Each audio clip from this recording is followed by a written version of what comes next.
Hey guys, I'm rolling the Techusiast, and I've promised to release the review within 2 weeks of making the hands-on video, but unfortunately a few things had come up and I had to make it later, and for that I would like to apologise for the delay.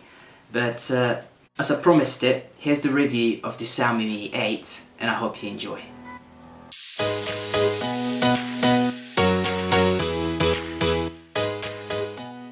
I spent more than 20 days with this device using it as my primary, which sadly left my Pixel 2 XL in the dark. I've used it very heavily and very lightly, and I must say I am extremely impressed with the performance and the whole general use of this phone.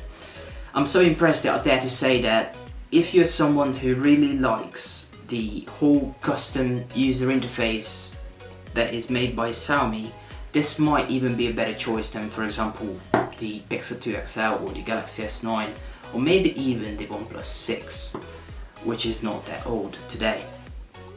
But I don't want to get to the conclusion just yet, so let's talk about the design. The design, well, it looks a hell of a lot like the iPhone X when compared with it side by side, and even without it.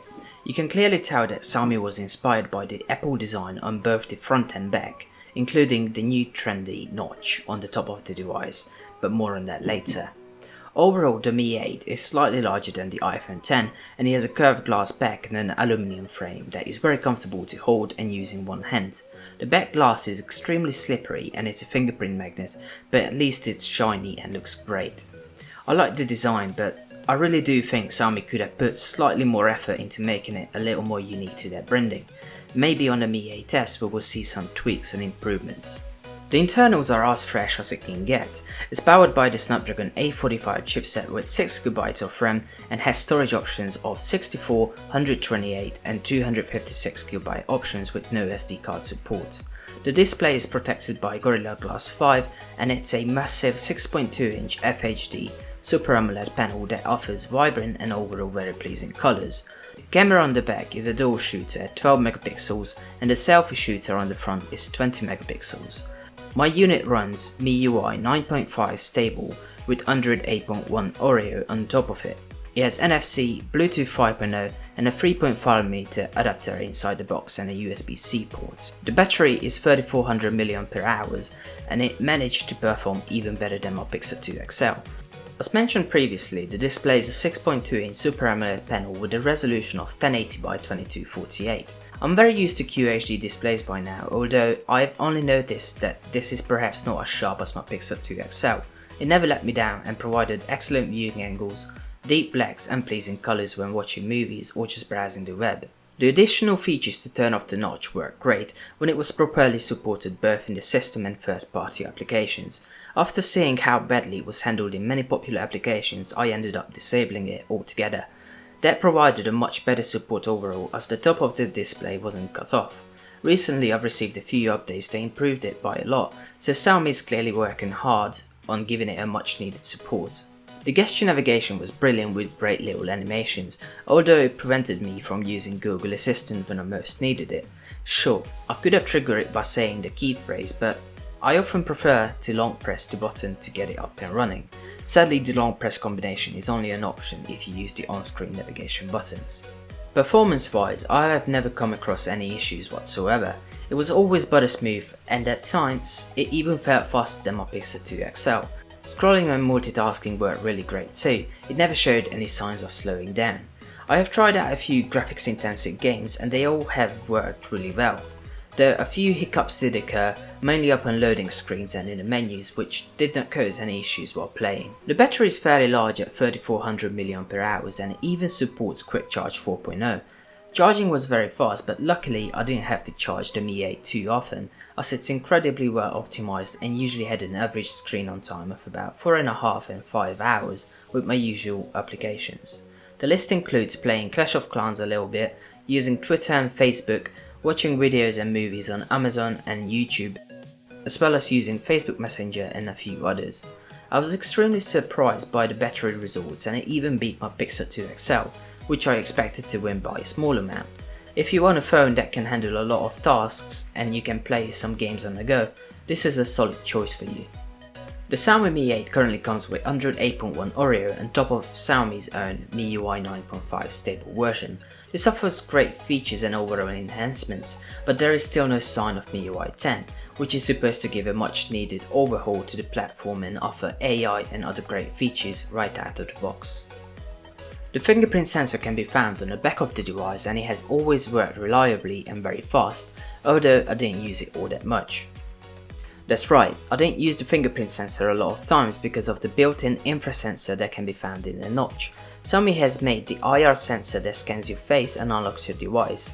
I found no option to get Google Pay or PayPal to allow me to sign in and make a purchase, so I assume support for that will come at a later point. Anyways, back to the sensor. The IR face scan worked so reliably and it was so comfortable that often I even forgot that this phone has a fingerprint sensor on the back.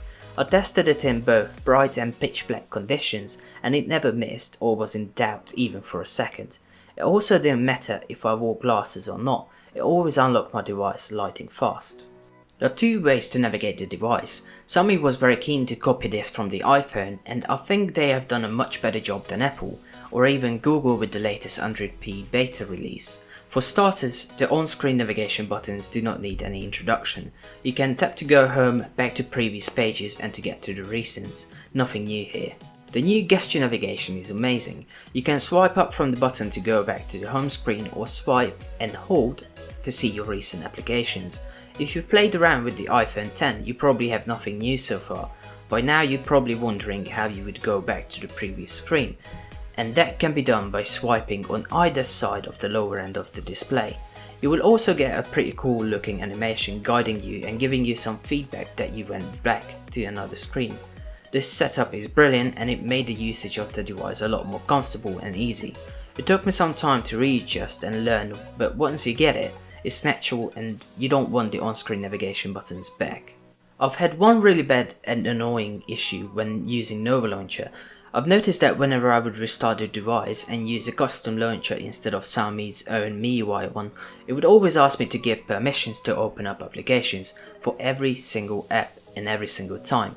For some reason, in this version of MIUI, all previously granted permissions will simply be denied and turned off after a restart, so I quickly started getting used to the built-in launcher, which worked great most of the time, although I still much prefer custom gestures and the overall feel of stock Android. This issue will hopefully get fixed in a future update. Until then, I would strongly recommend getting used to the fact that you will only want to use the built-in launcher or wait for the fixes to come. One more small issue that I come across is with the Haptic Motor.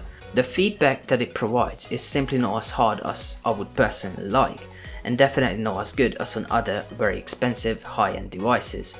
It still gets the job done, don't get me wrong, but every once in a while you may not notice that your phone is ringing or you've received a text message. The Xiaomi Mi 8 has a dual rear camera setup.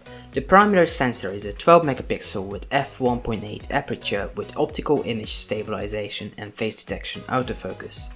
The secondary is also a 12 megapixel sensor with f2.4 aperture that is solely there to provide 2x optical zoom and to enhance portrait images.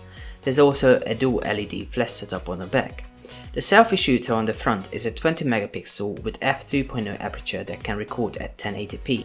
In bright conditions it captures beautiful looking images that look great on all screen sizes. In dark or low light scenes the camera captures quite a bit of noise and the contrast and sharpness are not on par with current flagship devices, although I still think these would look good with a few tweaks.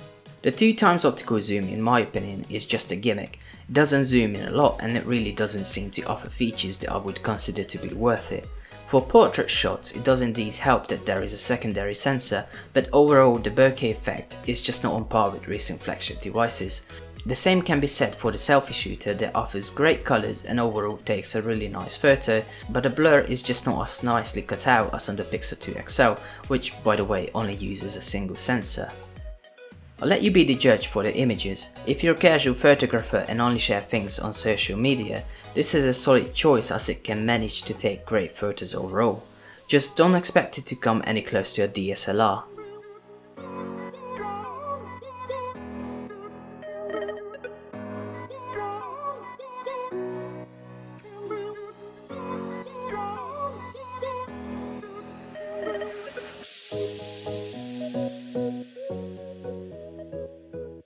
All in all, I think Xiaomi really deserves a lot more appreciation for creating such a great device that doesn't seem to compromise too much, for a price that is so low when compared head to head with popular high-end flagship devices.